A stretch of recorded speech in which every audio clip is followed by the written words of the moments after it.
shelter sa second siya. Nagrarant na siya. And this is Jem.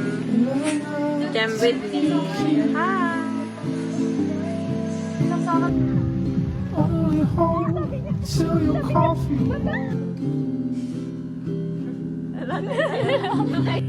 Hi kayo.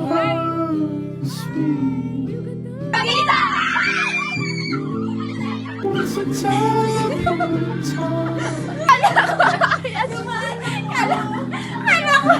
Passenger friend. Order ako lang yan. And you close. Ano ko ngayon ah? Punta kayo sa akin.